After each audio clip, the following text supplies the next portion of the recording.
take you home. Hello and welcome to the Help My Unbelief podcast, the number one Christian podcast designed for the unbeliever.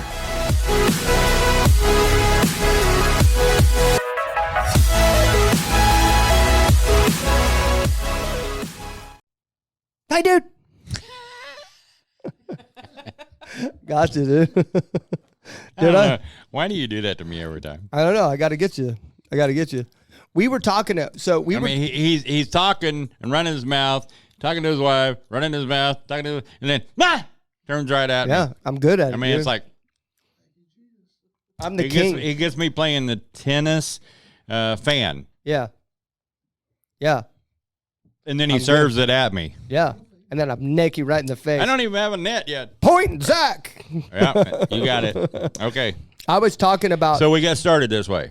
Well, I don't know if I want to go in like I was going just because obviously this is a show designed for the unbeliever. But I just want to say that like I've been watching all these deconstruction people's videos and stuff this last week. And I've actually been going into their like comment section and stuff like that. And I have seen people in the comment section saying like, thank you so much for opening my eyes. I finally have the courage to leave Christianity because of you. And like, but there's like, I see hundreds and hundreds of new people a day commenting on these people's posts that are leaving Christianity. And I'm telling you, and I don't think it's going to be that long, but Christianity is going, I know it's under attack anyway, but it's fixing to get worse. 100%. Like, it's going to be hard to be a Christian. Everything is in Revelation. Yeah.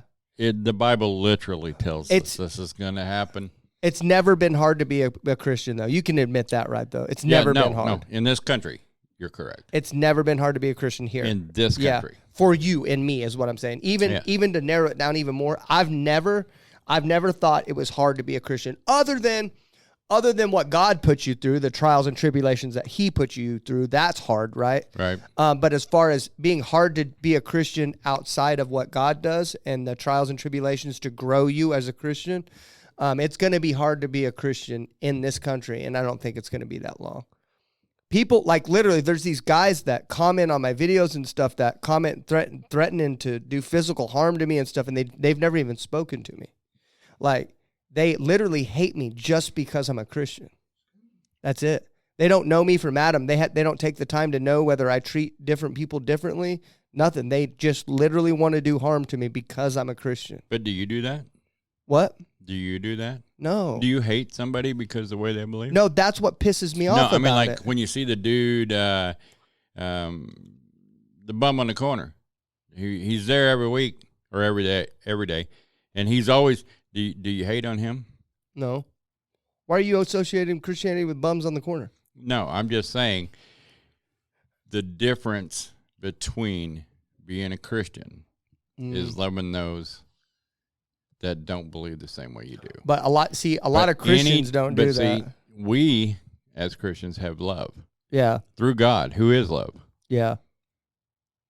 They don't. Yeah. They don't have love. They don't have discernment. They don't have to worry about all that. All they're driven by is their pure hatred. Yeah. And their hatred is in their heart because they don't have God. And without God in their heart, they can't have love. Yeah. They can have physical love that they think is love, but the true meaning of love is God. Yeah.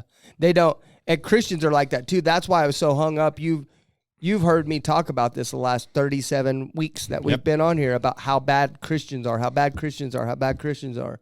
It's humans, man. Like these unbelievers are treating me just as bad as the believers are. No, we've got our core group of unbelievers that treat me like I'm a king, though. You know what I mean? They treat me awesome, and I love those people. And I'm not saying okay. that. Let's not use king. Well, you get what I'm saying. Yeah, I don't know. I get what you're saying, but they may not. So yeah. So anyway, you get what I'm saying. Yeah. They treat me awesome. Well. Yeah. Well, yes. So anyway. We have friends in the non-believing community that do not treat us like we're looking down on them because we don't. That's what, like, you've seen it, but you've seen me suffer for defending them. Yes. That's what bothers me is because I have literally suffered for defending the people that don't believe in the same thing as me. I have posted videos defending them. I've had my own come after me day after day after day. and then now you don't even have the gall to look me up and to check into me, but you're literally going to threaten violence against me just because we don't believe the same thing.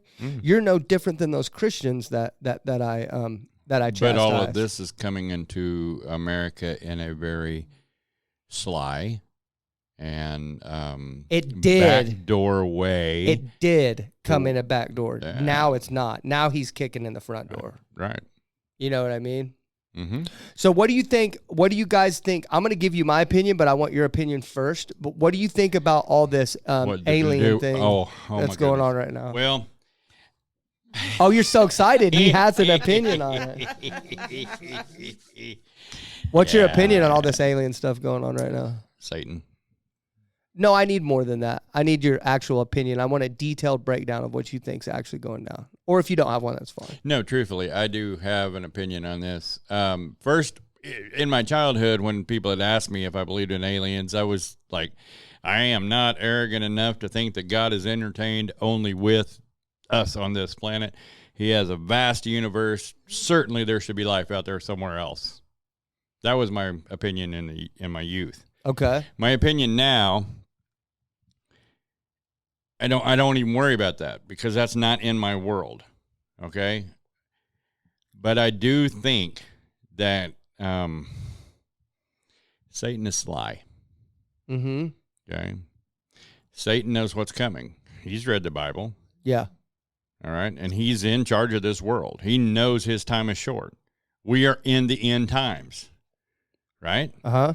So we do, a lot of us have an understanding that the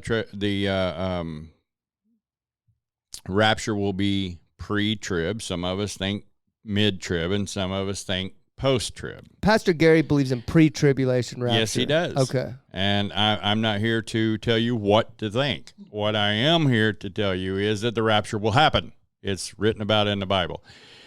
But I used to think, if you watch the Left Behind series, okay, any of the movies, I've read all the books. But when you read that, you see the body disappears and goes up into the sky, and their clothes is left, right, or the one picture which planes crashing, where the mom's hugging the 10-year-old, and then the clothes are folded all nicely on the. Well, no, that one the clothes just fell. Yeah, and then everybody starts wigging out, and they're running around trying to find all their family and all this, right? Yeah. Okay, or like you mentioned, which that one really wigged me out until the other day. I was like, why would they have folded the clothes? Yeah. It happens in a twinkling eye. Why is the clothes folded? And I was talking to Darcy about it, and I was like, that's like ludicrous. That's just like the stupidest thing I've ever heard. Well, the idea of the rapture is ludicrous anyway. Then this thought that came through my head. Okay. Right? Christ folded his grave clothes. Oh, whoa. He folded his grave clothes. And that was a signal back then. If the master got up and go to the restroom in the middle of dinner, he folded his napkin and left it here. The slave or server would know not to take the plate. Because he was coming back, though. Yes, because he was coming back. But we're not coming back, bud. That's true. But I'm saying that's why they put the folded clothes in there. So maybe that's why Jesus' clothes was folded, because he's coming back. But maybe ours won't. Maybe we go with our clothes. I don't know. No, but like, here's what I'm thinking. Our flesh don't go to heaven, dude. No, this is all me. This is all my thought. It's not written here. I don't have any proof of this at all. I do know that the flesh was made from this body, or made from this earth. The flesh is of this earth. It is not worthy to enter into heaven. Right. Therefore, my flesh will stay here. So you think we're going to be visible? I think Satan has it a little bit wrong, and I don't want to give him insider information, but I think he's preparing for all of the people disappearing, like they say in all the movies. He's preparing by starting this more so trend, which he started back in the 50s, dude. When we started doing space travel, we started fantasizing about space aliens. Yeah. Okay? I mean, we've all heard about Area 51. We've all watched the movies, E.T., Phone Home, all of this. Okay? Right. I mean, remember, Hollywood is his playground. So through all of that, I am literally saying he was prepared the human mind to think one thing.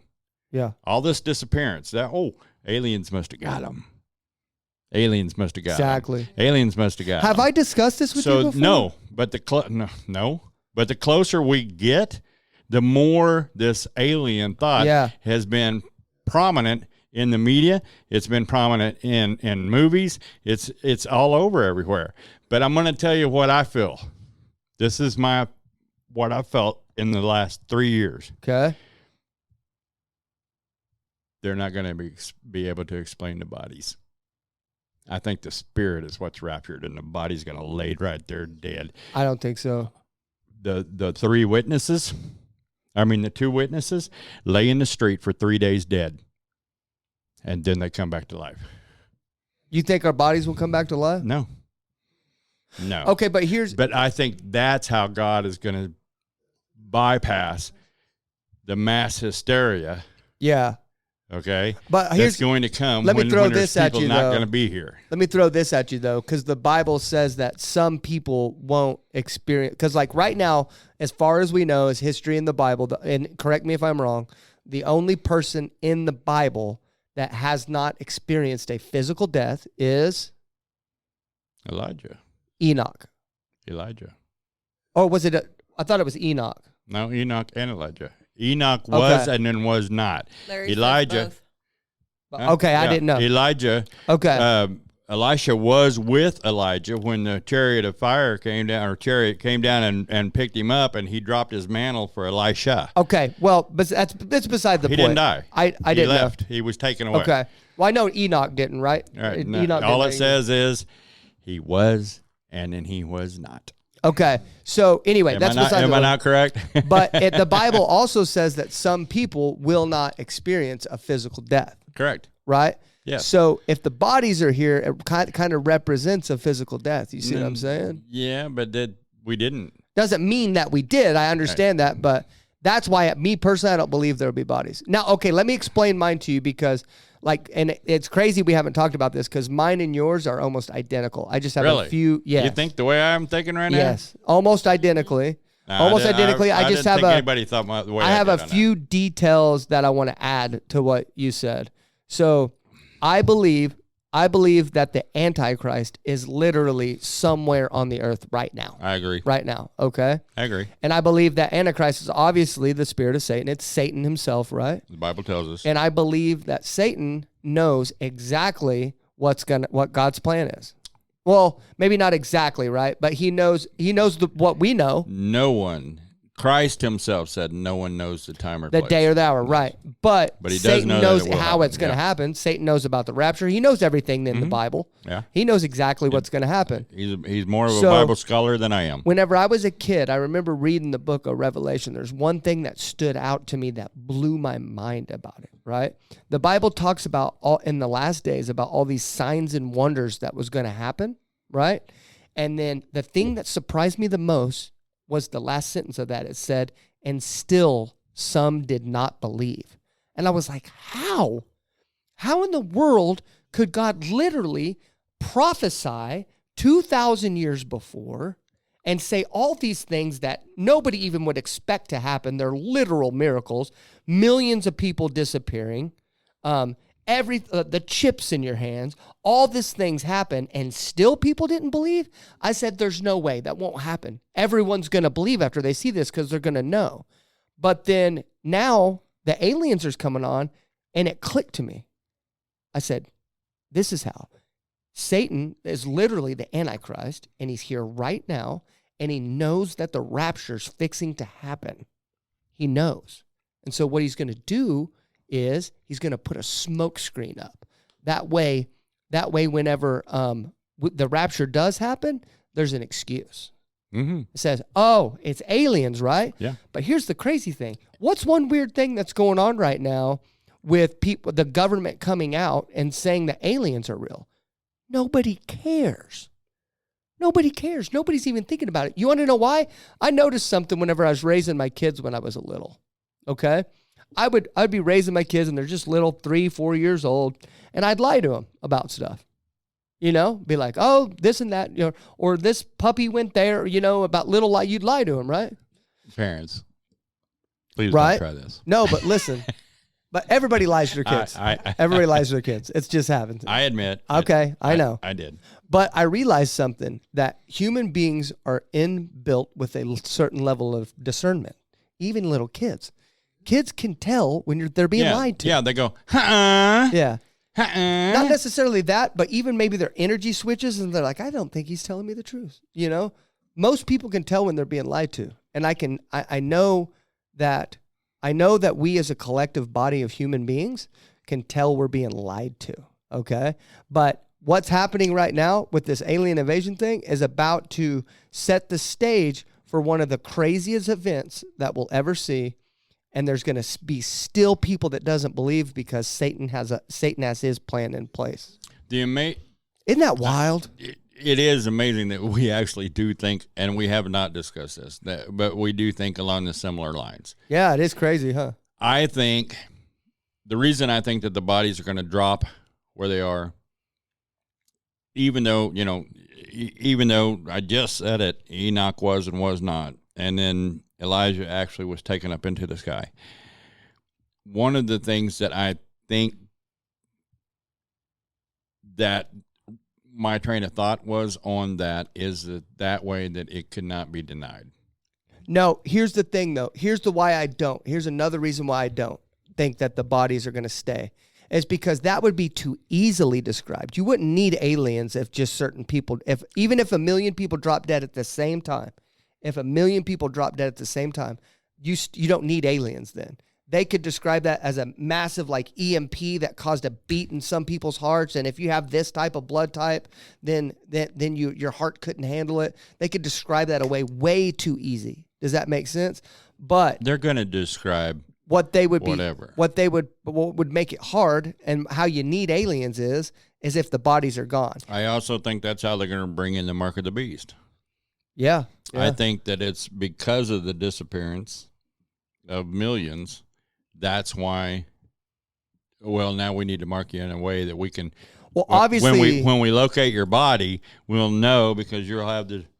Obviously, the economy is going to take quite a bit of hit from that too. Who knows what would happen? I mean, millions of. Who knows how many people is going to get raptured? Right? Who knows? Do you believe that you have to be? God does. Yeah. God's waiting on that. There is that last person. I don't know who it is. You don't know. Nobody knows who it is but God. And that because he is the Alpha and the Omega, the beginning and the end. He knows who the last person on the list that says, yes, Lord, I accept. How cool it'd be if we get taken up while we're doing the podcast, huh? Oh, yeah, that'd be cool. Yeah. As long as Darcy is here. I want to be in very close proximity to my wife when we go. I really do. Why? You're just going to be right next to her when you get up there. Because I really honestly want to hold her hand. Yeah. I know that you're not going to have time because it's a split second, but I would love to be holding her hand. I would love to hear the trumpet of the Lord sound and both of us look up and grab each other's hands. That way you can kind of look at each other and say, we did it. Yeah. Yeah. That's kind of like, baby, it was all worth it, wasn't it? Kind of like I was telling Angela today, she's been stressed out and depressed lately, but we were able to sit down at lunch. Do you rub her today. feet at night? Heck no. Dude, if you don't rub your wife's feet at night, you're not honoring her. No, I'm not doing You're not honoring her. You don't like feet. I hate feet, dude. So it's about you. What? So it's about you. Listen, man, I'd rub her butt cheeks before I rubbed her feet, man. No. I don't like feet, man. We're going to have to get you past you drawing getting graphic past pictures this. like this. There's no getting past it. There should be Feet's my bugaboo, dude. Right, but Jesus washed feet. Well, Jesus. And if you're to love your wife as Christ loves the church, then Jesus can wash her feet. I agree. Then you should caress her feet. You don't have to wash them, but you. Do you want me to rub your feet? No, I'm I'm good. Are you being serious? Yeah, no. I just... You know what? I put him on a spot. He freaked out. He was not ready for listen, that. It's not that he has never touched my feet, because he has. It's just something that we just don't do. That's just so us. it's like I think for my wife has very womanly and cute feet, and they're not disgusting at all. So if anybody's feet, I would. But like, so I'll tell you this. My wife gets what she wants. If someday she told me that she thought that she needed me to rub her feet, I'd probably say no at first, but I'd probably do it. I've rubbed my wife's feet from day one. Does she ask you to do that, or you just did it? Well, it started off just me doing it. Dude, I think it's from whenever. Now it's after we eat, it's like plop. Here in my foot. I think it's from whenever I was a kid. My mom used to make me rub her feet. All right, that might be. And she'd be like, "Rub my feet," and her feet look like freaking talons. And I was like, "Well, I couldn't get." I was just giving you a hard time for the fun. Bring of it, back a memory. By the way, I do believe that there is a relaxing mode of rubbing someone's feet. I personally cannot stand my feet to be touched. No, I wouldn't want to either. No. Yeah, no. I would grab a hammer or shoot you, one or the other. I don't like being touched. Period. Like massages, nothing. I don't want to be touched, man. Well, that is weird because I don't either, dude. I like personal space. Like kind of. Yeah, I don't like being cuddled a whole lot. Sometimes I need things rubbed because it hurts real bad. But I'd rather just leave me alone, man. You know, like I don't like being touched by people. Like even my wife, I don't even like being touched a whole lot. Like it's not my thing, man. I like distance. Not my thing, man. I get wound up.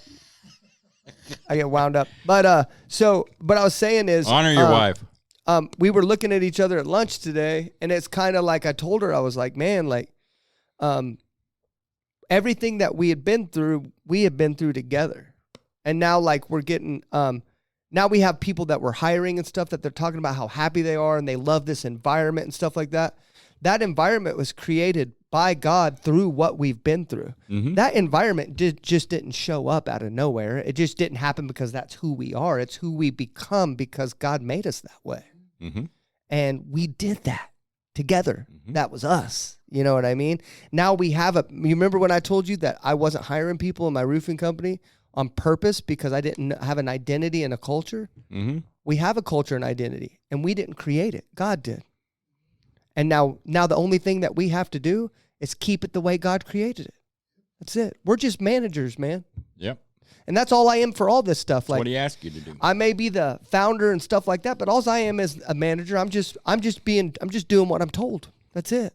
In my business, we have helped people by giving them temporary employment. Mm-hmm. Nobody really wants to do what I do full time except for me. And then Darcia loves it. But it is about being able to provide for others temporarily. Yep. You know, and to help them with a little bit here and there. Yeah. And that's all it is. Nobody really wants to do what we do. Nobody wants to do what we do either. No. It's actually I couldn't climb around on a roof. Well, it's not about that. It's more what we do is more up here. It's more mentally strong. Like there's nothing more competitive than the roofing industry. There's not an industry out there. I'm convinced. I've been in sales in enough different formats. Uh-huh. Would that be a good word? Yeah. Or products. Yeah.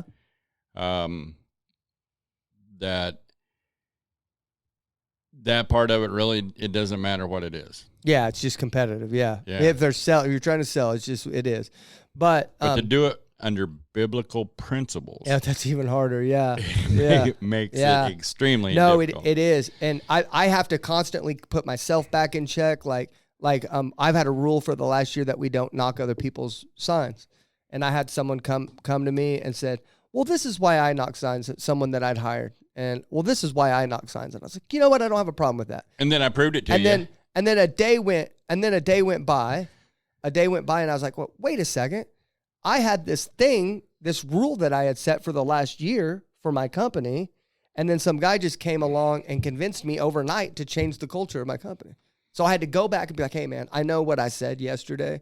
And I know I said that you could knock signs, but I'm actually going to put a stop to that now. There's plenty of work to go around. I'm sorry that I let you do that for a day.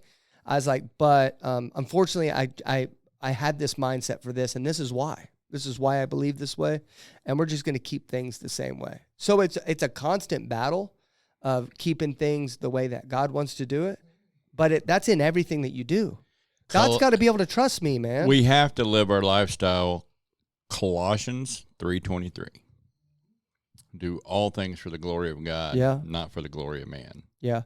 I can see God's worked so much negative things out of me. What sucks is, like, I know there's so much more, and I just hope it's not as bad.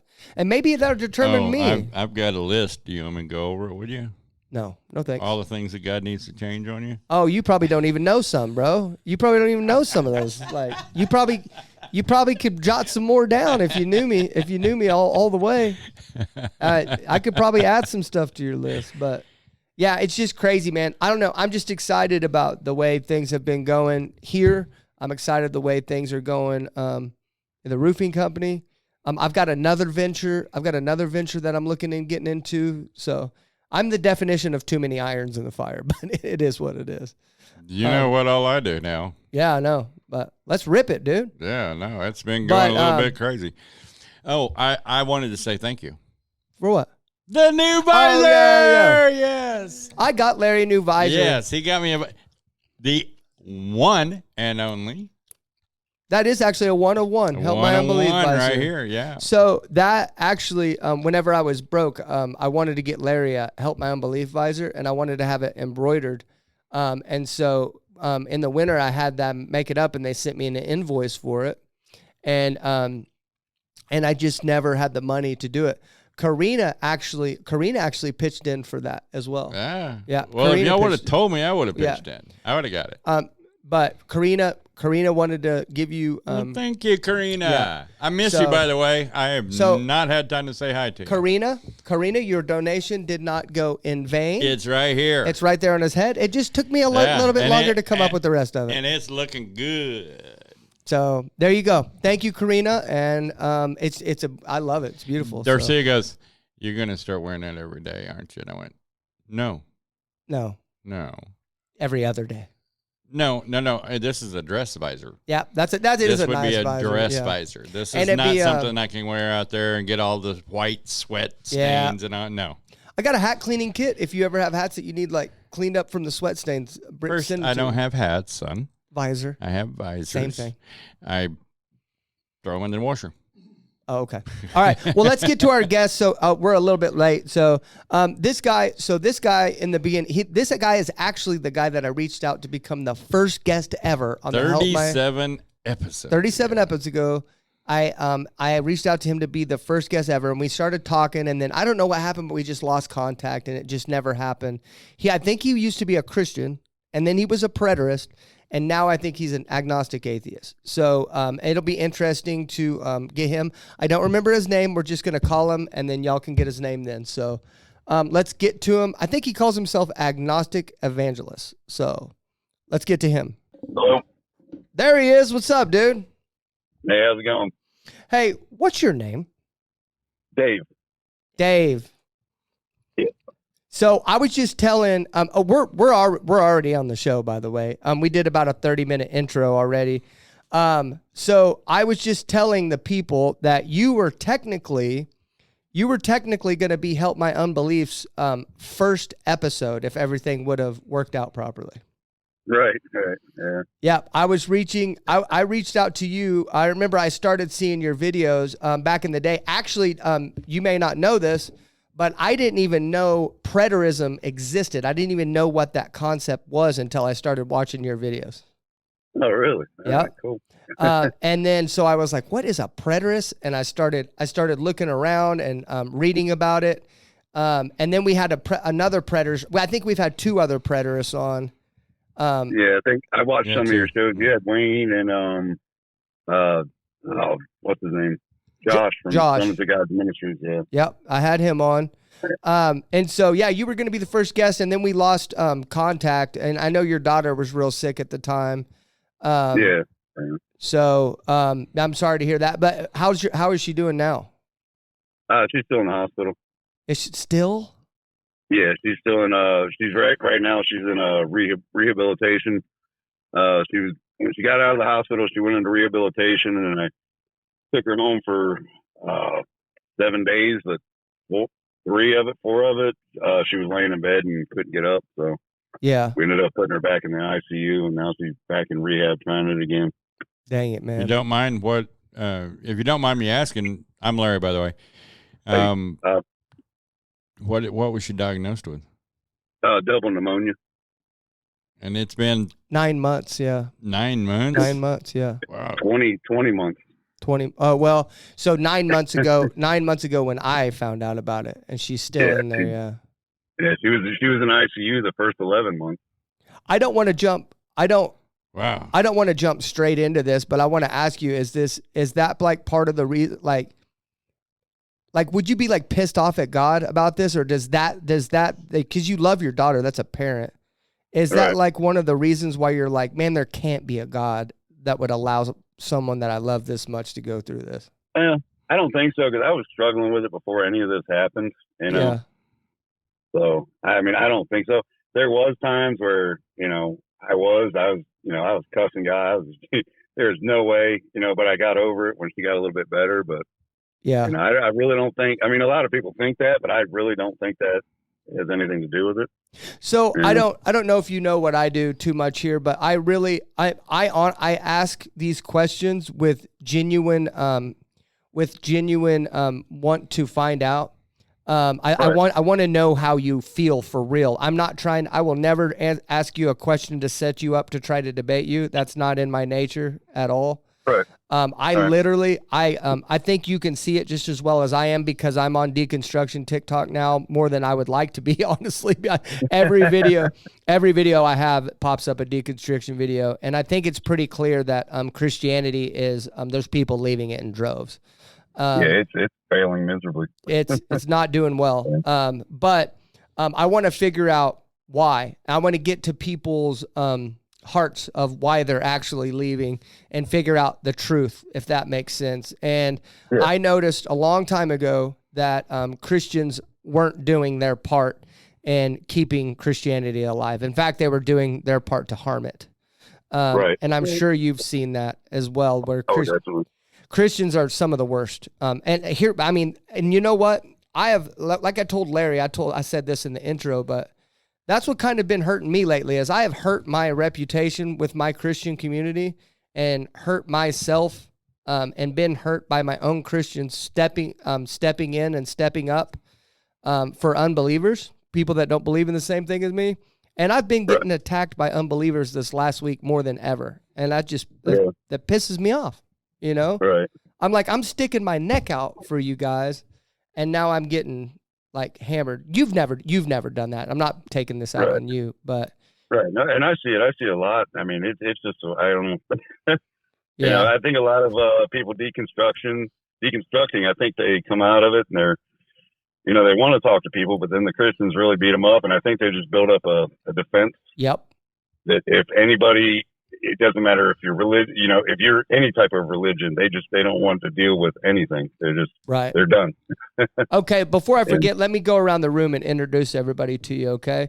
So I've got my prayer warrior in here today. He's Larry. He's sitting in Mark's spot. You probably won't hear from him. He just kind of sits there, but it's Larry. Nice to have you on, Chase.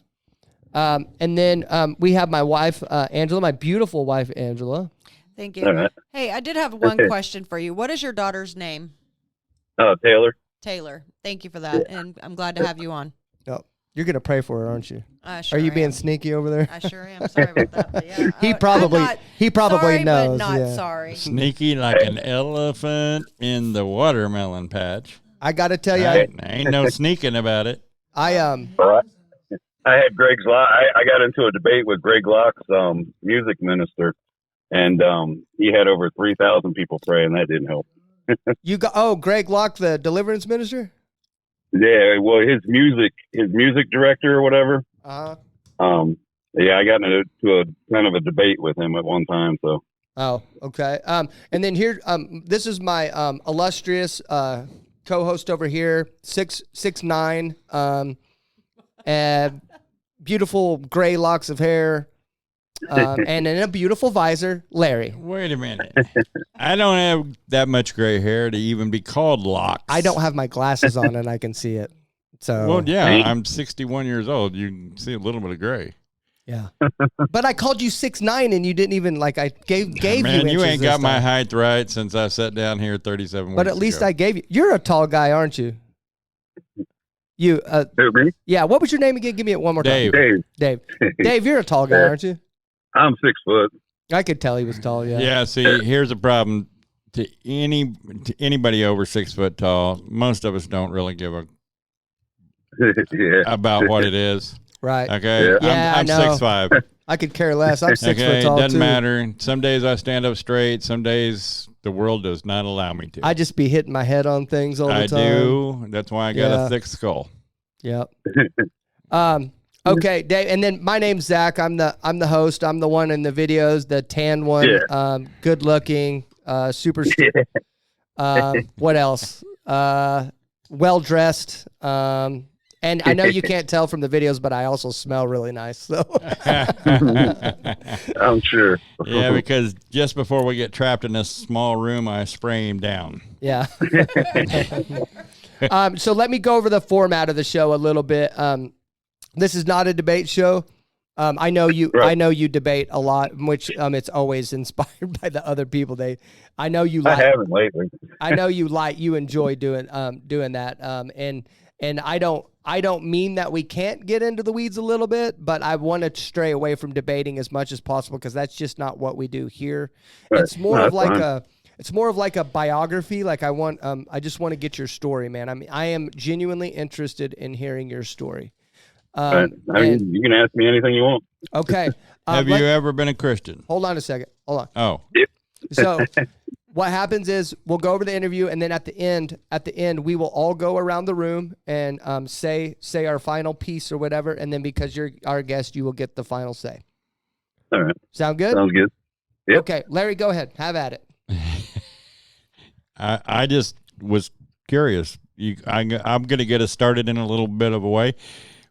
Were you raised in church? Yeah, my dad was a Baptist preacher. He used to preach in prisons, jails.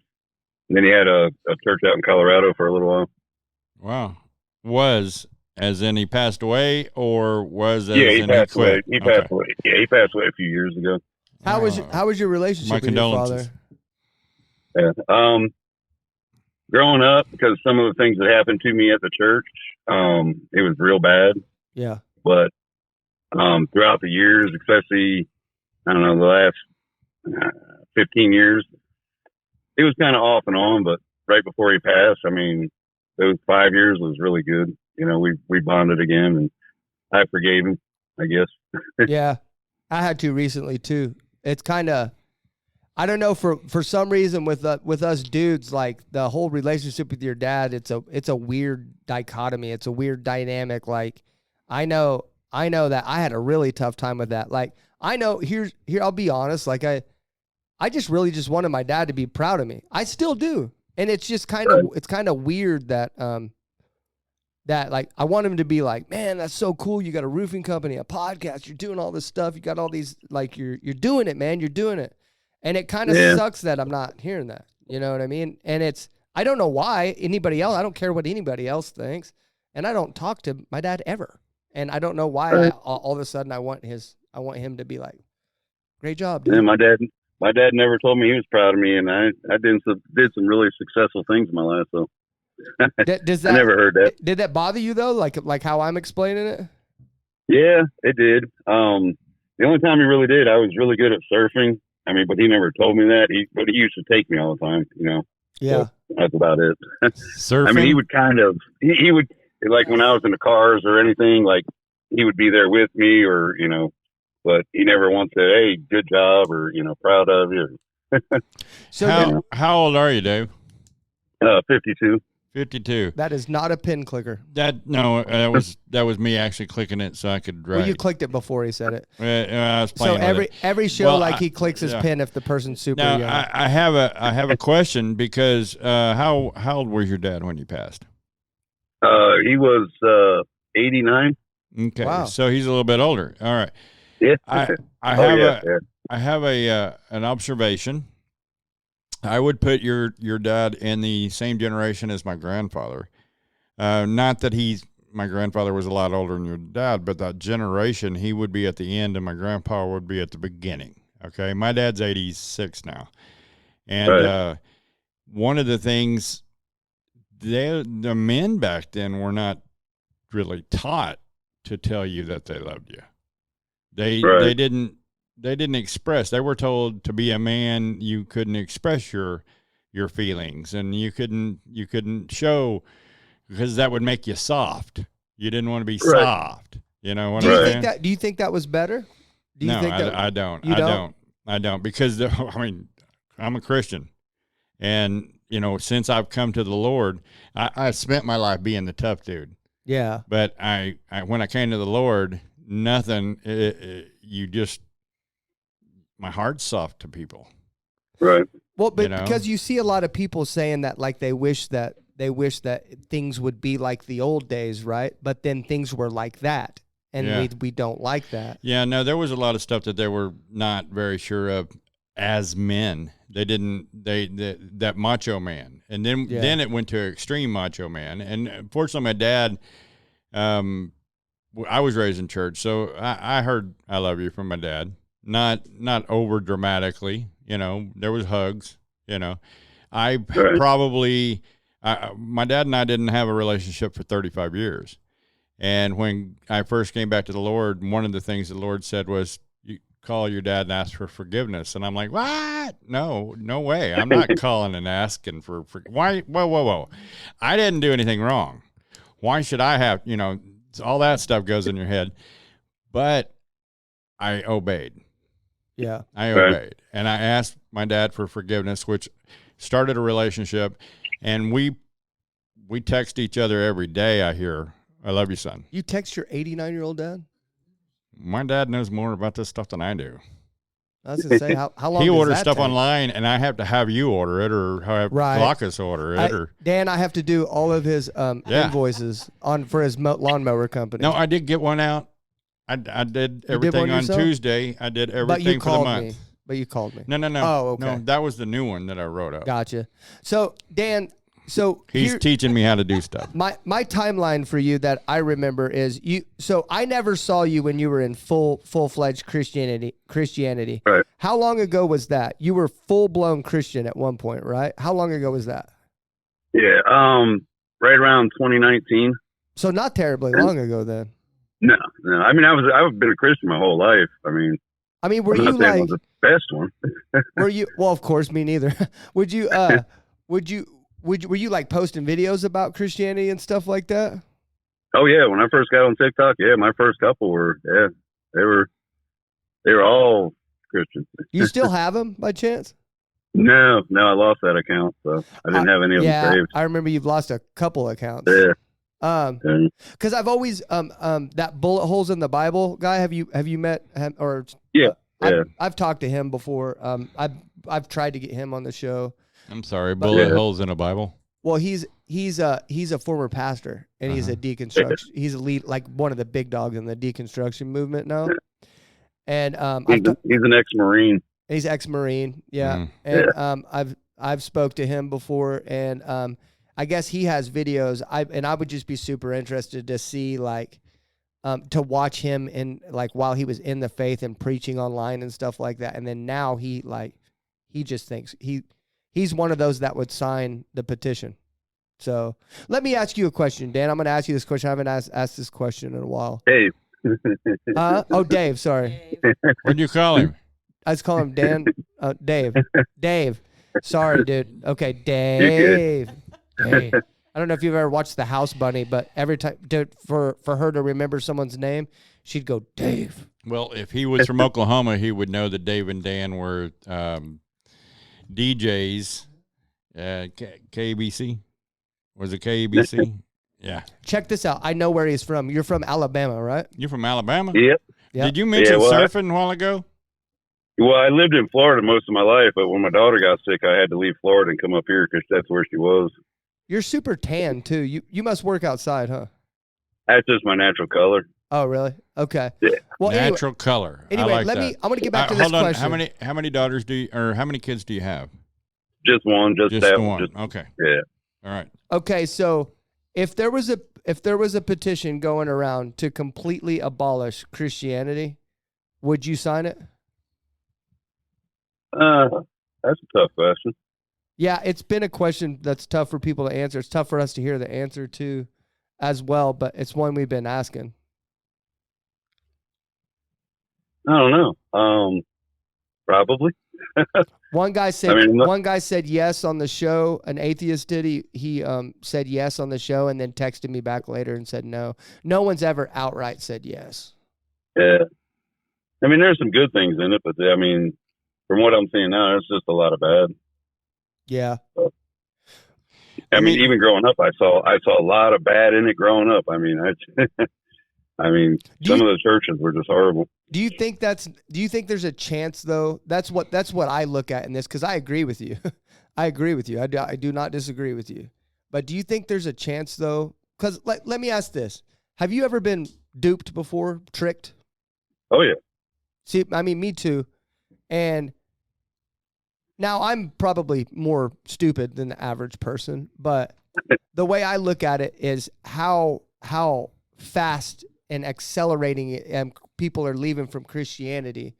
If what we believe is true, God has warned us from the very beginning that there's an enemy that is trying to convince people that God's bad or that he doesn't exist or that all these dichotomies exist between it. But do you think there's a chance that we're getting duped? You're getting what? We're getting duped. We're getting tricked. No, I don't believe there's a Satan or anything. I mean, right. So when you were a preterist, did you believe that there was a Satan? Did you believe he existed then? Yeah. Well, I mean, to a point. I mean, as a preterist, you believe Jesus already returned and Satan was done. Evil will still remain in the world, you know. Yeah. And Satan, I mean, if you actually read the Bible, Satan's really, I mean, which one are you talking about? Devil, Satan, Beelzebub? Which one? Well, I heard Josh say, I heard Josh say a couple months ago that that he thought Jesus was Lucifer, and he's a preterist. He came up with that a long time ago. Yeah. Oh, he did.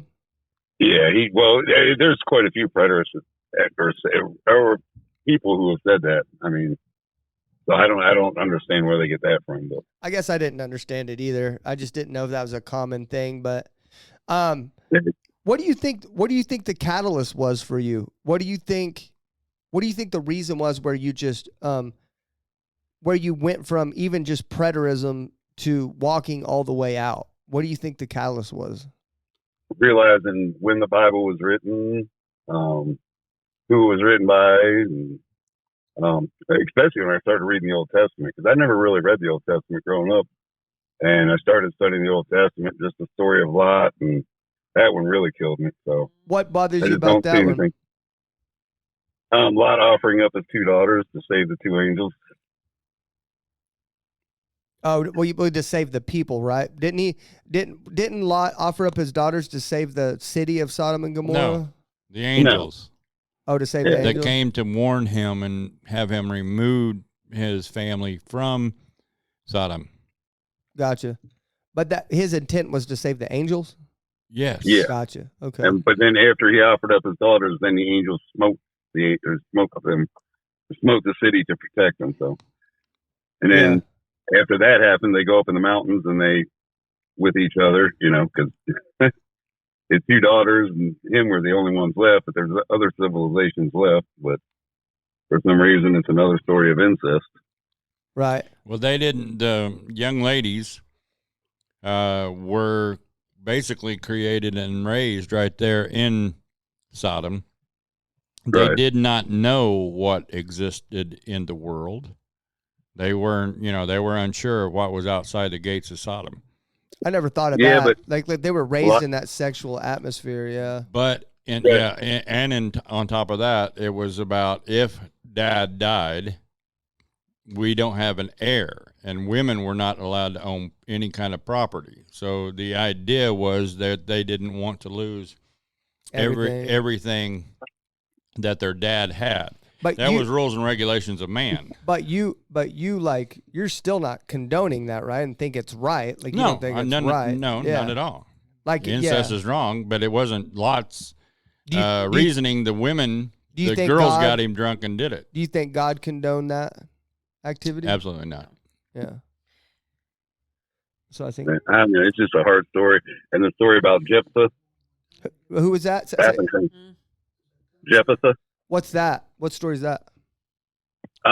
Where he told God if he won the war, he would sacrifice the first thing that came out of his house. When he won the war, he came back and his daughter ran out of his house, and he ended up sacrificing her as a burnt offering. Is that what happened? Is that what happened? Yeah. I don't know that story. I'll have to research that one, but Yeah. I didn't hear the name. yeah. I'm trying to remember. Jessup. Jephthah. Yeah, Jeptha. Do you I think? forget. I think it's the numbers. Do you think God condoned that activity? Obviously, he did. Because I mean, if he's going to offer, why would God even accept the offering if he was going to win the battle? It did Did say he that he accept it? accepted it. Yeah. Well, I mean, he had to. No, he didn't. I mean, no, you don't. No. I'm not trying to debate, but I am going to argue on this point. On this point, that's all I'm going to say. Just because I offer something to God and I follow through, that doesn't mean that God has to accept it. That's what I. Yeah, I can see that. But I don't feel like I can offer anything on this because I haven't read this story myself at all. So like, I don't feel like, I feel like it can be completely idiotic of me to even comment on it because I don't even know what he's talking about. So. But I mean, let me ask you this, Larry. Wouldn't God intervene before he sacrificed his daughter? No. Well, he intervened with before Abraham killed his son. There was a reason behind that one, but did he intervene when Cain killed Abel? Did he intervene when Bob killed Frank? I mean, you know, we have murders going on every day that he doesn't intervene because we have the will, our own personal will that God has promised not to override. And God told Abraham to do that. Yes. Like it was God's will. Like God, that was inside of God's will. Yes. Yeah. So, It was basically a test on Abraham himself. Yeah. And if you study into it, it was actually in reflection to God giving He provided his a son, lamb. Jesus. Provided a lamb, Jesus. Yeah. Right. So I mean, I see what you're saying, but you don't like it. I understand. You don't like it. You don't like those stories. I get it. I get it. Do you miss it at all? Do you miss Christianity at all? no, not really. You know, I wasn't really going to churches or anything. So I didn't have like a group of people around me or anything. But did you pray? Did you have a relationship with God? Oh yeah. I mean, there were times, like I said, that's why I stuck. I mean, even what happened to me when I was younger in the church, I mean, I still, believed in God. I mean, there was a few times where I actually thought that he was there, but I don't know. Tell me those times and why you thought he was there exactly. One time I was about to do something bad to myself, and I was out in the woods, and my whole life was falling apart. Me and my wife had just split up, and I was into drugs really bad. And I left a friend's house. Me and him got in a fight, and I gave up. It was like I had nobody, and I took my pistol, went out in the woods, and just got on my knees. And I was like, I'm done. And I don't know, like a warm feeling came over me. And I don't know, I just stopped doing what I was doing.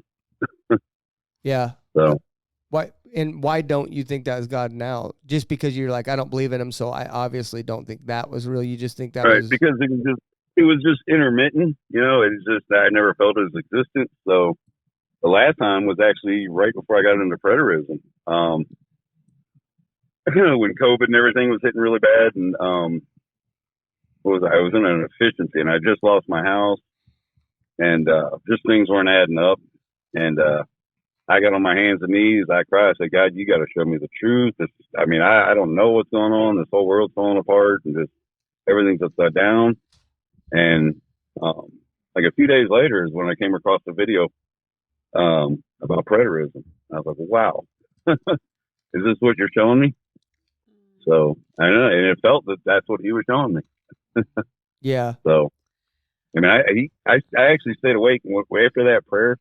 I stayed awake for 11 days almost. I mean, I was taking little naps here and there because I was trying to find the truth. I was trying to find something just didn't feel right. So you were up studying and stuff for 11 days? Yeah. I was working a full-time job, and when I got home, I was on the computer. I was studying everything that could be possible. So, and right after that, I found a guy named Derek Jester. You've probably seen him. Derek Jester. Oh, yeah, I know who he is. Yeah, I know who that guy is. Yeah. Yeah, me and him became best friends. I have a question for you. Yeah. Okay. So I know that you said you were praying to God, but there's sometimes when we're so deep in prayer and we're asking God for answers. Sometimes God doesn't give us answers right away. You have to wait. Do you think maybe he gave you a clue and you just missed it because you were trying to study so much that he's been there all along, just you're missing the signs? I don't know. I mean, at that time I thought, everything that I was researching and looking into, everything was just clicking. And then, like I said, as soon as I found preterism, I was like, wow.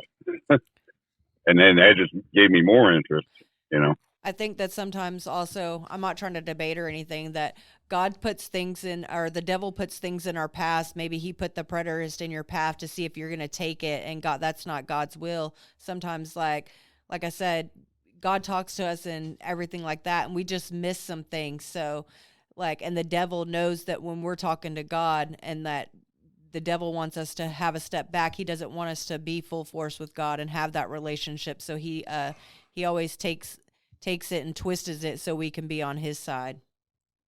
Right, but how do you see the devil having that much power? Is he omnipresent? He's the God of the world. He is the God of this world. No, so I don't think he's omnipresent, but his principalities have widespread power now, obviously because of the internet and everything else. He's able to get principalities out there and spread them into the world, and then they're effective through the people that serve him. Does that make sense? Because in the Bible it says you're either serving God or you're serving Satan, right? You cannot be neutral, and you cannot serve both. So the people that are serving him are spreading his principalities without even knowing it, essentially. That's why I think when Christians are like, oh, unbelievers are evil and stuff like that, like, I don't think people that don't believe in God are evil at all. I believe that I'm just as evil as they are. Like, some right. People are probably stereotypically on paper do better things than I do, right? And I'm sitting here saying that I'm righteous, and I'm only righteous because of what Christ has done. And I don't think that unbelievers are evil. I just think that they're carrying out a plan of God's enemy, and they don't even know it. Right. Does that make sense? Like, they don't even know it. They're not consciously doing anything. But you have to remember, I don't believe in it anymore, so I don't see it that way. So. I know that. I'm just giving you my right. my views on it. Does that make sense?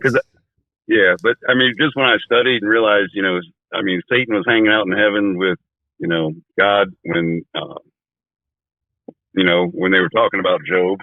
Yeah. So I mean, it's just none of it makes sense to me anymore. Do you think, Larry? Do you think God still has? I'm sorry. Do you think Satan still has access to heaven to talk to God about tempting people like he did in the book of Job still to this day? The Bible says he does. The Bible says that your accuser stands before God and constantly calls you by your sin instead of by your name. Okay. And that Jesus stands there as the defender saying, no, he's been washed in my blood. Yeah. No. I mean, Satan really is just a title. I mean, to me, it's not one entity. It's the accuser, like you said. It's not one entity. No, you could go with that if you wanted to. Sorry, Zach. I mean, in all honesty, he was named Lucifer. No, Lucifer was king of Babylon. Read that whole chapter. Lucifer was king of Babylon. Read it, and then you can respond next episode. Okay. Don't. Don't go back and forth on this. We're not. But anyway, so, but like, let me I ask saw you. Lucifer fall from the sky. Yeah, they was talking about when he lost Babylon. I forget his name. Really? But, yeah, and it was just So a the jeer. Babylon was in the sky? No. Was it? You have to understand, it's prophetic language, just like Revelation, a beast rising from the sea, and Oh, there so was he's a lot of saying- apocalyptic Yeah, I get what he's writings saying. back then. I get what you're saying. Okay, let me redirect this thing before Larry goes down a path here that I don't want to go down. There you go. Put the zips in your lips. So okay. So what do you make of then? Because one thing that bothers me a lot about what Christians tell people, because this is in that like once saved, always saved doctrine that I don't believe in. No, I don't believe that you can lose your salvation. I'll say that first, but I do believe that you can walk away from it. I do believe that. So here's a question I have for you, because Jesus said that salvation is available to those that endure to the end, right? So obviously there's something that we have to endure to until the end, right? Like there's going to be times that we doubt. There's going to be times that we struggle with unbelief.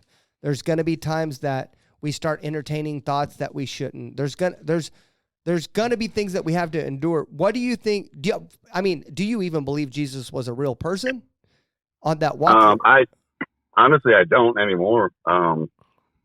Entertain my thought that he is. What did he mean by that? Endure till the end. What did he mean by that? He wasn't talking to you. He was talking to his apostles, and that was salvation to me would have been for those in the first century, and salvation was from the temple being destroyed and Jerusalem being destroyed. So there's so many verses that fit with that. So if you did believe, like went back to believing, you would go back to preter. You would fall more in line with preterism still. Definitely. Yeah. Because you're an agnostic, right? Because you call yourself an agnostic evangelist, right? On social media. Yeah. And so you would go back to preterism before you would go back to Christianity? Yeah, because there's too many Bible verses that support preterism. I mean, it's, figure everything in the New Testament, those are all letters to those churches at that time. They were speaking to them personally. So Wayne believes that we are literally in the new heaven right now. I was going to actually bring that up and ask exactly which one it was. Let's pretend you're still a preterist, okay, for this question, because I have not interviewed that many preterists. I need to get a few more on the horn. I've never reached out to that Derek Jester guy. I need to reach out to him. He's a lunatic. Don't catch him when he's drunk. Oh, okay. we were best friends. We're not friends anymore. He gets drunk and he's just I don't know. Okay, so you're recommending I don't have him on the show? I mean, you can. He's extremely knowledgeable. I mean, he can basically he has the whole New Testament basically memorized. Really? Yeah, you just give him a couple words and he can tell you what chapter and verse it is. Wow. Okay, but what do you believe what do in your preterist believe what do you believe we're in now? Nothing. I mean, basically the way I was looking at it back then is everything was fulfilled and everything was accomplished. So but what happens when you die? Back then I thought you just went to heaven. Everyone. Universal reconciliation. Well, see, because Wayne believed that we're already in heaven right now, and he really couldn't answer what happened after you die. No, you're talking heaven and earth? Yeah, well, he thought we were already in the new heaven right now. He thinks we're in it right now. I don't know. I mean, everyone has their different points of view. I mean, I can break it down in less than 2 minutes where my whole belief system comes in. When it did is preterism. And I mean, I did it for, over a year and nobody could, fight me on it. They would try. Yeah. I mean, because if you just read Luke 21, 20 through 24, that was a private conversation Jesus had with the apostles. He was telling them when they saw the armies surround Judea, flee to the mountains, look up, your redemption draws nigh, and everything written will be fulfilled. He said it right there. Yeah. And then he said even the time of the Gentiles would be fulfilled. So I want to say this. I feel like I'm feel like I'm being led to say this by what I'm not saying like God's leading me to say this or anything, but yeah, I am. Yeah, I am. Okay. But so I've watched a lot of your videos over the last year. Right. And your energy right now is different than in those videos. I Right. feel like a sadness or something from you right now. No. Like, are you sad about something? Like what? Like, No. do you No, think you're I'm at sitting- peace? Do you think you're at peace? Oh, yeah. I'm sitting here at work. That's why. Oh, really? Yeah, I'm sitting in my truck at work. Do you think you have more peace now than what you did when you were a preterist or a Christian? It didn't change much going from Christian to preterist. Yeah, it changed because, I thought Jesus returned. It was all over. I didn't have to worry about, did I not repent of my sins this morning if Jesus comes back? But going from preterist to agnostic, it really wasn't that big of a change. Yeah. Kind of a letdown, but Well, you had a little bit of grieving period. oh yeah. I think we all still go through it. I mean, I don't, I'm still wishing someone was there, I believe you when you say that. That's one thing I want to say. I want to say that other Christians aren't telling you. I want to tell you that I do believe. I believe you when you say that. But I mean, you spend your whole life thinking something exists, and then you come to the terms with it that it doesn't exist. It hurts anyone. What would God need to do to get you back? Stand in front of me. I mean, there has to be some type of proof. I mean, I don't know. Would that do it if he came down in front of you? You wouldn't think you were going Oh, yeah. crazy or anything? Oh yeah. But I don't see that happening. Even people who have visions and everything, I don't know. I can't even believe half of those people. So Yeah. the mind plays tricks. Well, that's what I'm saying. Like, so would you think it was your mind playing trick? That's if what I was God, asking, yeah. Okay. If God came down and spoke with you individually, you would still think it was your mind playing tricks? I don't know. It would have to happen. You literally said you would believe if he did that, but then when Right. we discussed whether or not he would Well, do that, then you It say, would well, depend maybe on the not. scenario. It would depend on the scenario. well, see, if I was like in your shoes, right? I have visions and dreams all the time. I'm kind of in a break right now, but if I was in your situation, I'd be more apt to believe your visions than my own because I have them frequently. There's a very real possibility that I'm developing a mental illness, right? But in your case, it happens one time and then it never happens again. Like that's a lot less likely that you're developing a mental illness, right? I mean, well, people from all different religions have visions and dreams. I mean, so Pastor, Hindus see their God. One of my pastors that kind of oversees this podcast brought up a Bible verse in the book of Jude, where it talks about in the end times that many false prophets will come and many signs and many wonders will take place. You probably know the book of Jude. I mean, I'm talking to someone who knows the Bible.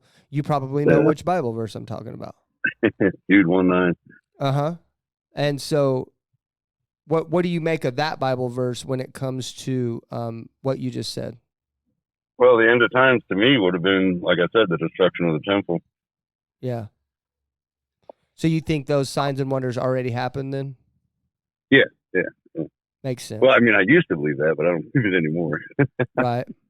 Well, I mean, this is kind of a weird interview because I've known you as a preterist for longer than I known you as an agnostic. Seriously. Right. Like, so it's just strange. I used to watch your content a lot, man, a lot. Right. So I was trying to really get familiar with that preterism thing, and that's one thing that I tell all my interviews that I have and stuff is that I genuinely give everyone's religion a fair shake when they tell me. Like I listen. I enjoy listening to you guys. I like to feel what you feel. I like to hear what you hear, and I want to know your story. And that's what I'm saying. Like, I don't think you're lying when you say you're grieving. I believe you. I believe that you're hurting Right. from that. I just don't. Here's the thing. We're gathering this information. I just don't know what to do with it. I don't have the answers. That's the frustrating part. It's like Right. I don't have an answer, and I'm willing to sit there and admit it right now. I hate it, Right. but I don't have an answer. I don't have an answer of what we need. Maybe you will one day. Maybe. But we're at 112. I This have a is question normally real when we hold on. This is normally when we go around the room and do our last statements, because that usually takes quite a while too. So I'm going to go ahead and go to my wife. She had a question for you, and she's going to go ahead and say her final statement there too. Well, first of all, I thank you for coming on and sharing. But I did, if you don't mind, you said that you were hurt a lot in church. Could you tell us about that and what you experienced and what you went through to make you step away from Christianity? Why that happened? Like, what happened to you? Well, I mean, I was like 8 years old, and the youth pastor did things to me, and that lasted for about 3 years. And then it was kind of the church pretty much blamed me. My dad kind of, I don't know, just the way my dad handled it really pissed me off. Yeah. I could. Your see dad was that. the pastor, right? So he wasn't the pastor of the church at that time. He was preaching in jails at the time. He didn't have the church. Have you ever heard L.G. Gray's story? Oh yeah. That's me and LG are good friends. So you have a similar story.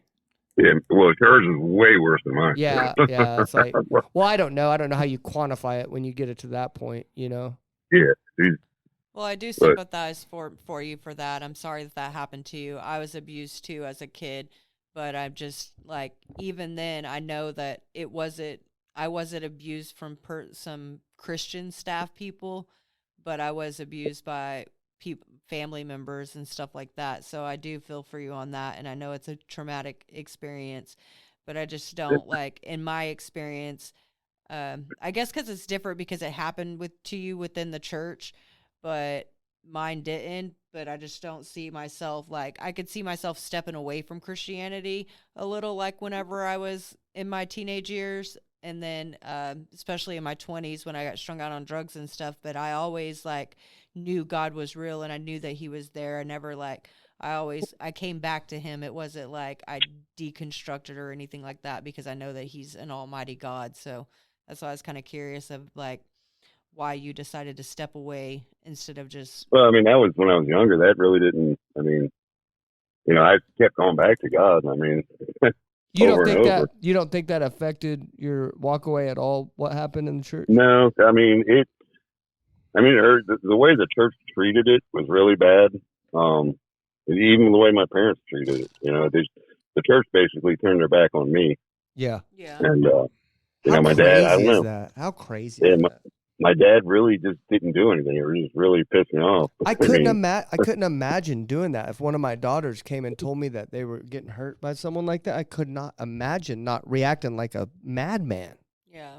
Yeah. But, I mean, he caused me and my dad, that's what I'm saying. Me and my dad didn't get along for, quite a few years. But he was more concerned about his status in the church or something than taking care of his son.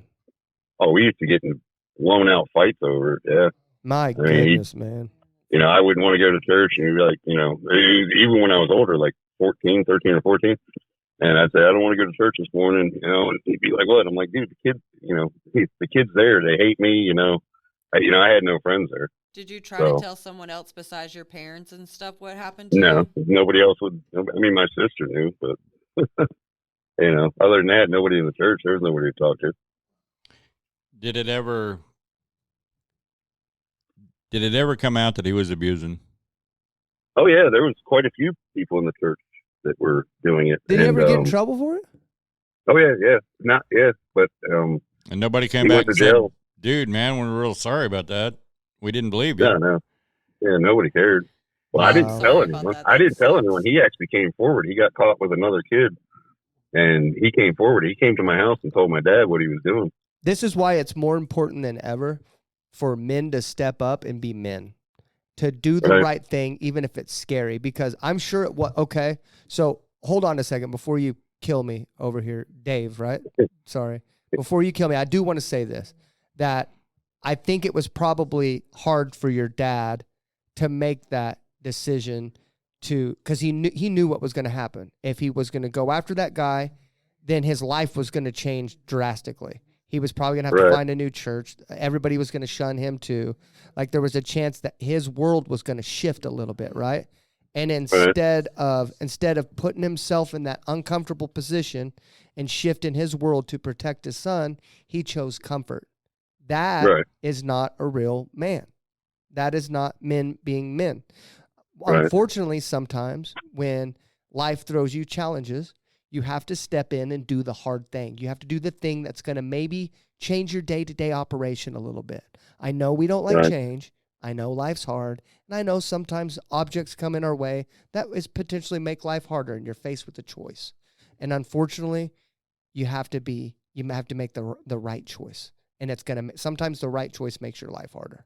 And so that's what I'm calling for from this story, is I'm calling for men to be men and to make the right choice every time in that situation. So I'm sorry that happened to you, man. It makes me mad. I'm literally like over here, like just.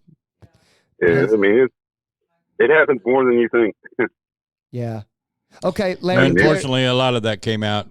I'm guessing more than likely that was somewhere in the 80s. Yeah. Larry, do your thing so we don't run over time. Your Okay. final statement. I would. You say you're very familiar with the Bible, so I'm going to point out Hosea. The theme behind Hosea is the redeeming love. In this particular chapter, the Lord actually asked Hosea to marry a prostitute in reference to the prostitute's name was Gomer. Old Gomer. Yeah, I until then I didn't know Gomer. I thought Gomer was just on Andy Griffith. I knew that. I knew a joke by Andy Griffith was coming. Yeah, I know. Good grief. But what I was looking through here, or why I'm bringing this up, is the major truths of the book is God suffers when his people are unfaithful to him. So actually, God does suffer that you walked away. It hurts his heart because God cannot condone sin. He never once can condone sin. He doesn't condone the one that sacrificed the daughter that you were speaking of. He didn't condone the sin that Lot's daughters did. That's why it was written in the Bible, so that we would have an example what not to do. Okay? Right. Turning away from that, he did not condone, or coming to modern day, he did not condone what that music pastor did to you or whatever. Anytime that leadership in a church does something like that, it has a rendering effect on those people around them. And it is crippling to the church. Yeah. God will never cease to love his own, and consequently, he seeks. This church is still doing good. Yeah, well, he seeks to win back those who have forsaken him. So he's still standing there waiting on you, Dave. He still has his arms open no matter what you say against him. All right? We'll see. Well, I understand that. But that decision is left in your court. Just like, just like that, we talked about, the killing. Does God condone the killing? When Bob killed Frank or whatever, fictional names I could use. No, he didn't condone it. But can there be forgiveness for the one that did the killing? Yes, there can. But it's that person's decision whether or not to accept it. But the verse that I'm going to share with you is Obadiah 1:15. The day of the Lord is near for all nations, and as you have done, it will be done to you. Your deeds will return upon your own head. I don't know exactly what that means to you, you being well-versed in the Bible. I just know that was the verse that the Lord pointed out to me when I sat down. Larry reads Right. a Bible verse every single episode to every single person that comes on, by the way. And every Except time it's for Chaotic Dad. Chaotic Dad didn't get a Bible verse. And then one person got two. it seems kind of like that. Even before I talk to you, the Lord, anybody, the Lord gives me a verse for the day. I don't know Right. if it's directed to you. I don't know if the soil that I'm talking to right now is hardened. I don't know if I'm talking to soil out there that's just listening. But somebody needed to hear that verse. What Right. God placed on my heart after listening to your testimony was the Hosea, and to remind you that no matter how far away from God you walk, God is still there to listen. He's Okay. still there. My turn? And I appreciate you coming on and talking with us. Very No much problem. so. Okay, my turn. I'll keep it short because everybody's taking long. Thanks, guys. I'm just kidding. I know you guys did great. It's fine. I just want to say that ever since that I've been watching your videos, even before I've spoke with you, I can tell that you have like, I don't know the right words to say right here, but I can tell you're like a loyal person. I can yeah. tell you're like a super nice guy, and I'm sure we would hang out and have a great time. And I can tell you're the type of people that I would kick it with, if that makes sense. So, Right. so that's, and I've been watching you for a long time. So, and I know this is our first time talking, but, I feel like I know you already. I recognize your voice and stuff. So, I don't know, man, just, you know the Bible better than I do, it sounds like, probably. I'm still studying it. So, I don't have anything to say. I don't have any answers for you. Don't study it too hard. Well, End up like me. I've already been through the bad parts, I think, so that you're talking about. But I think we are in a intense spiritual war. I can feel it, and I feel like it's ramping up. And I know you don't believe in the spiritual and stuff like that now, but I'm super into the spiritual aspect of things, and I can feel it. It's almost as real to me as me looking at all these lights and everything in here. And I have to believe that there's an opposing force in there that wants us to lose. And the word endure that Jesus said is because there's things that we're going to have to endure through, doubts, fears, everything else, to get to the end. And like Larry said, I don't think it's too late for you. And you said, we'll see. And then for me, I don't need to try to sell you or convince you or anything else. It's obvious that you have an open mind. So it's cool. I hope I get to still talk to you in the future. I'll still watch all your videos. Thank you for being kind to me. And throughout our interactions, that doesn't always happen. So I always appreciate it when it does. So, the floor is yours, man. Yeah, no problem. Oh, the floor is yours. You get the final say here. This is your time. Floor is mine. Yep. I mean, I appreciate you guys and everything, but just I can't unsee what I've seen throughout the Bible. I can't. There's no possible way I could look at it in a different way. Especially Jesus returning and the temple destruction. There's no possible way I could look at it the same way as I did before when I was a Christian. So, I don't know. I mean, once you see those simple verses, I can't even see anyone rebutting them. And that's what I was doing the debates for a long time, and no one could. I had actual pastors that were just like, I can't, like, I can't say anything. Even one of them, Tony. I don't think we're ever going to have those answers to those questions. And but that for me, that doesn't mean that it's not real. Does that make sense? Right. But I mean, if you're going to say it's God's holy word and it's inspired and everything, just the contradictions in it itself. And then when you actually start studying the Hebrew and the Greek words and the words that have been changed, and there's so much that I studied, realizing when the Gospels were written, that was a big one. They weren't written at the time. There's no eyewitnesses. I think that kind of was the biggest thing to make me agnostic. Right. You believe the Gospels whenever you were preterist? Oh yeah. Oh, I stood firm on them. I thought they were eyewitnesses. So this is actually designed for you to just talk, and I'm in here talking. Like this is supposed to be your time to talk. I'm sorry. No, you're good. But yeah, I mean, once I studied that, that was it for me. I was like, well, it's all bull. It's none of it's real. These are just stories. These are plagiarized stories. If you read like the Epic of Gilgamesh, Dante's Inferno, and books that were written way before the Bible was, there's similar stories throughout it. Even creation, Noah's Ark, all of it. yeah. Well, I can say I understand why you feel that way, and I wish I had the answers. I understand why you feel the way you do, but I want you to understand that I've been to where you're at and back, and Right. I can't get over the spiritual war that is palpable. That's the thing I can't get over, is the essence of spirituality and the spiritual war that is surrounding me. Yeah, I used to feel that way. I don't feel that way anymore, so that's a good feeling. That's what what's his name? I'm sorry, Dustin said as well. Atheist Ask, he's one of my buddies.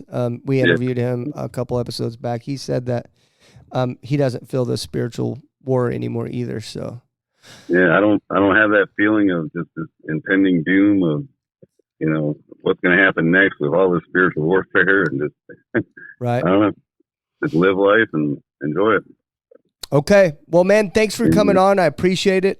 Your episode comes out next Tuesday at 9 a.m. Central. So, All right. Open line, man. Anytime that you want to talk to me, just DM me or anything. And even if it's not about God or anything else, I'm here for anything, man. So, I appreciate you guys, man. I'll see you on the. You're still doing good work, even if I don't believe in you guys or believe in God. Yeah, you guys are doing. You're at least trying to bridge the gap. Yeah, I guess. For people, and I do appreciate that. So, Thank you well, for that. that actually means a lot. That it really does, especially coming from you, man. I appreciate it. Yeah. All right, man. All right, you guys brother. have a good day. Take care. Yeah, Nice guy. Yeah, I have a question though. About to me?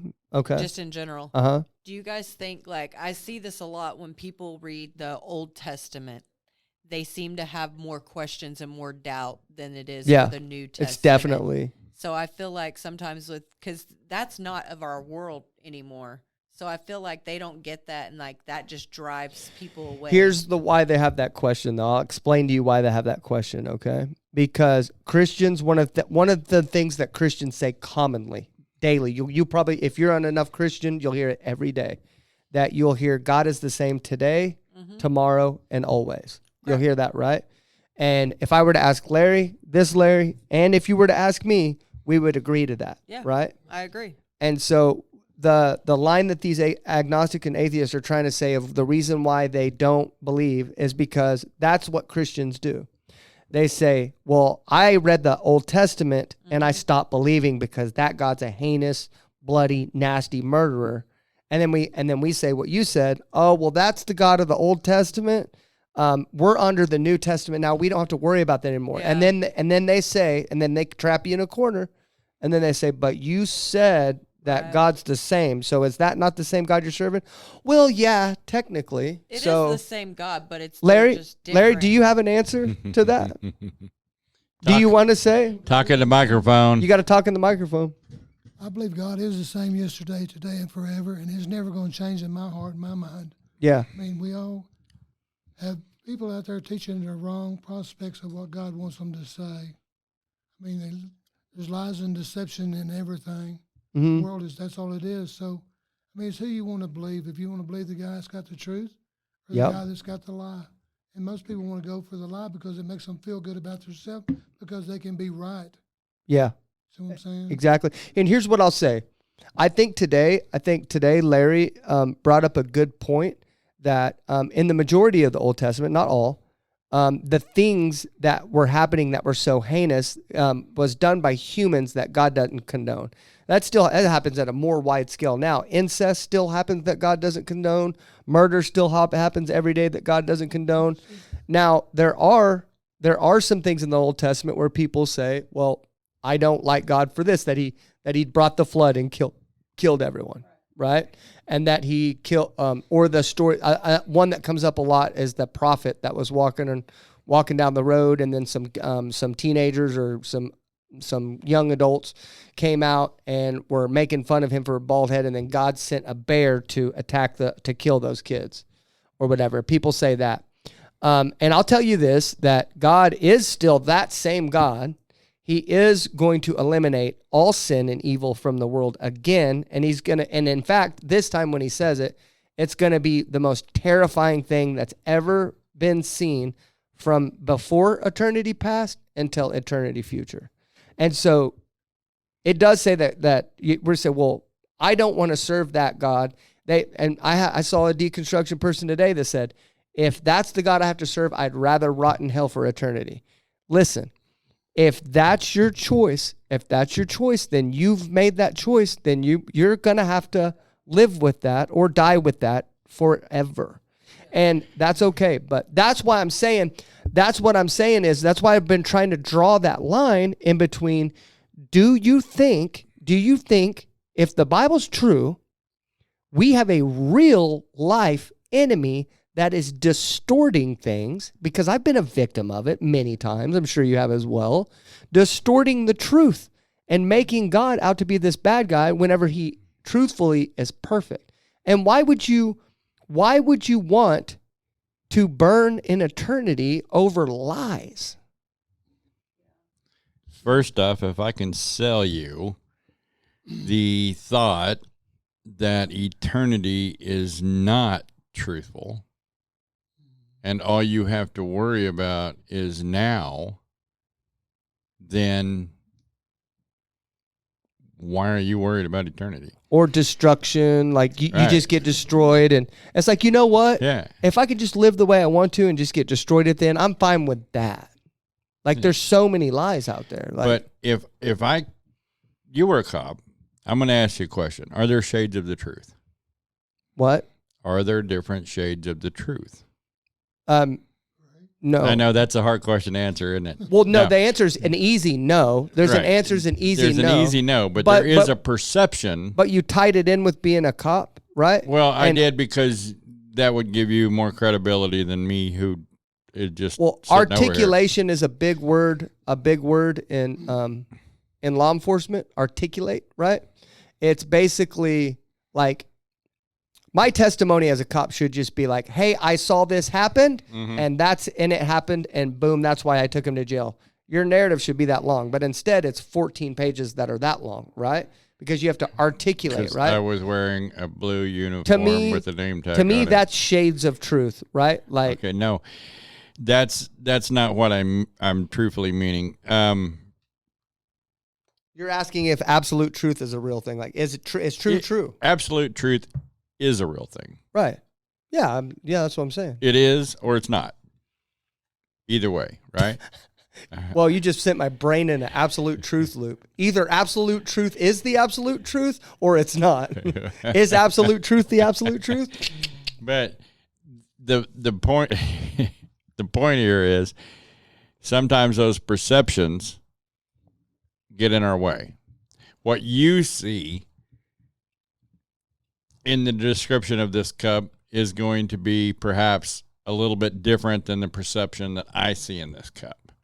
I may know the flaws. It's my cup. I know everything about this cup. You are just visualizing it. When we don't own this word, then we have a different perception of it. That guy is very well read, but is he very well studied? I mean, and what I mean is, you can know all the words in there, each and every word, and you can you can know all the Greek words and all the Hebrew words and all of that, and it's a book. Well, you can put faith behind it, and you have the living word that breathes and lives and shows me exactly how I should be, shows me who I should be, and guides me through each and every day. Now, I can know that the Word was with God in the beginning, and the Word is God. Yeah. And that God loved us enough that he came down here as the Word and walked among us in the flesh. Let me ask you a question. Ready? Because that guy is very well studied in the Bible. I see him talking about people in the Bible, and he pretty much slam dunks on any Christian that comes in there. Mm-hmm. I mean, he had a Bible story that we never heard of. Well, he had, but we hadn't. The guy is very well studied in the Bible. I will say that. But here's my opinion, because I didn't ask him this, and maybe he can comment on this video because I know he'll listen to it. But he was as well studied when he believed than when he doesn't now. So what's the catalyst there? The different set of eyes that he looked. That's what I'm saying. Like he started like. If I look to destroy this word, I can destroy this word. But why would you read the Bible, study it, and have that studied knowledge and believe it one day, one way, and then believe it in another? Because he said he formulated arguments for all those things that he told us today. He had arguments against those before, but now he has arguments for them. Does that make sense? And what would be the biggest change? I don't know. That's the catalyst. That's why I'm trying to ask about, like, discuss. I think Angela touched base on it about his daughter. His daughter. His prayers weren't answered, and then he starts looking back at. I mean, because this was 1919. Well, me personally, I don't want to draw that conclusion because we asked him that and he said no. Well, so I want to take him at his word. I can understand that. I think it has to do a lot with everything that's going on in his life in general. His dad, the church, his daughter, even though he said it wasn't his daughter, it may not be fully his daughter. It may have a partial point of it, just everything that's going on in his life. He was well versed, but then he got sidetracked because of the things that's happened in his life, and like he doesn't know how to turn it around and go back. I couldn't imagine that. LG Gray, the one we were talking about, she's a comedian. She like plays the organ for church, sings. Dude, she still gets on TikTok live and is like an outspoken atheist and will sing gospel songs because that's all she knows how to play. And it's the craziest thing I've ever seen, atheists sing it. And she's really good. She's really good too. But she was molested by the pastor of a church. The same as him. Behind the podium. Well, no, it's not the same. Let me finish. No. She was molested by the pastor of the church. She went and told the church, and they all came together and voted to hide it because this man needed to further the gospel of the church. yeah, that's right. Then he got her pregnant, and then didn't. And then I don't know. I don't know what happened past that. I don't know if he abandoned them or whatever. I don't know what happened.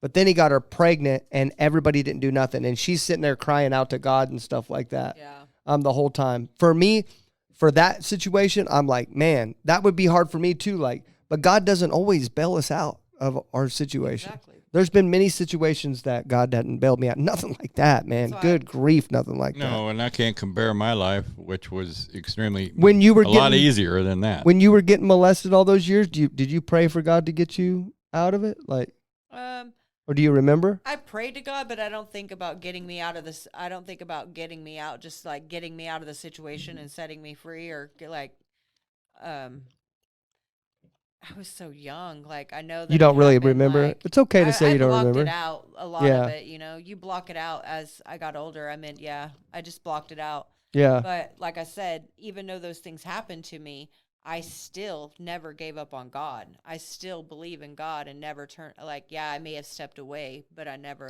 turned my back on God. But that's why I say that I don't want to sound like I'm doubting, but I understand why people like LG have those doubts, and I understand it. And then I understand why Dave did. Like, he had all those things. I understand it. I get it. Like, but at the same time, like, I think we're blaming the wrong being. Does that make sense? Like, so okay, given that, and it's not on the same pattern because sexual abuse is mentally. It's forever. Yeah. And so I'm not defending anyone. I know that vengeance is mine, saith the Lord, and those people are going to deal with their consequences of their sin. But maybe they won't. That's the problem too, because if that pastor repents, he'll never have to suffer the cost of that sin. He'll never see. But someone did. But he does. Well, yeah. But someone did. Yeah. Up. There you go. When we look at let's stay off the Jesus track for right now. Let's go to Paul. Okay, let's go to the disciples. They were beaten for their belief. They to the point of death. several different times. And yet they still believed. So when we think we've suffered, okay, we haven't suffered in the way that they did. Yeah. And we certainly never suffered the way Christ did for us. Yeah. No one on this planet can ever say that they suffered in the way that Christ suffered. Correct. Well, and I see another thing that's going on right now, and I have a response to this that just came up just now. I've never had a response to this, but I feel like the Holy Spirit's telling me this right now. But everyone's saying, well, Jesus just gave up his weekend so he could be king forever. That's all he did. Jesus just gave up his weekend. And I heard that too. Jesus just gave up his weekend so he could be king and rule in heaven forever. Anybody would give up their weekend to do that. Now, here's the part you're missing. Him suffering and dying on a cross was the least thing that happened to Jesus. Whenever he said, Father, Father, why have you forsaken me? And every sin, past, present, and future, was poured out on him whenever he had not known one sin. He literally did not feel what it felt like to be disconnected from his Father in heaven. He did not even know what that felt like. And then he was eternally separated from him in that moment. Because every sin, past, present, and future, you only are dealing with your sins. Jesus dealt with the sins of all humanity in that moment on that cross. And that is unlike any human have ever felt on this earth, and they ever will. So if you think that the only thing Jesus gave up was his weekend, you're dead wrong. I agree completely, and I appreciate what you just said. One of the things that's coming through my head is the spirit of offense. The spirit of offense hovers over each and every person continuously. And we make a choice, just the small offenses throughout the day. I mean, somebody cuts me off in traffic. Oh! I'm on the phone with you. I hear you doing that. I'm instantly offended. The person on the way, is his bugaboo, dude. The person on the way to church today got up so close that I couldn't see the hood of their car. That's the first thing I'm doing. Okay? Whenever I get a bunch of money, I'm just going to hire this guy a driver. That way he can sin less, right? Jesus, this dude. But I quickly dissipate it. I am in the flesh. I do have to control that. I do. And I give it to God a lot. But the spirit of offense is continuously over each and every one of us. Yeah. And if you have the spirit of offense over you or in you, and you read this Bible, every bit of it's going to offend you. Right. And then you will find every little issue. When he talks, and we so many people, not just here, I've been trying to pay a little bit of attention to some of that stuff, but when people bring up the contradictions in the Bible, yet I see on the other end of some of the stuff that I've been watching online, guys are going, I have spent 20 years trying to prove contradictions in this Bible, and I haven't found one. So who am I to believe? The ones that say that there are contradictions, or the ones that say that there are not contradictions? Because we both know I'm not a Bible scholar. You're not a Bible scholar. The closest thing to a Bible scholar we got in here is Larry Autry. You know what I think you should do? Become a Bible scholar. I think you should choose today who you're going to serve. That's what I think. I already have. Okay. I have already. Then who are you going to believe? And by that, I choose not to walk in offense to the word of the Lord. There you go. Okay. Amen. Well, I thought today was a good show, and I thank our guest Dave for coming on today. I really genuinely mean that. I like that guy. Like, he's got a nice energy about him. He's cool. And so it's just, I'm very fortunate that God has placed us and given us this opportunity to do this, and we never take it lightly. We couldn't if we tried. And so we just appreciate everybody out there for allowing us to do this, and we love you very much. And we're gonna get out of here. So, Larry, say your thing. Jesus loves you, and so do I. Okay. Thanks for watching, and thank you for listening. We are out. I'll take you home. Thank you so much for listening to the Help My Unbelief podcast. Please don't forget to like, share, and subscribe, and more importantly, tune in every Tuesday at 9 a.m. for new episodes.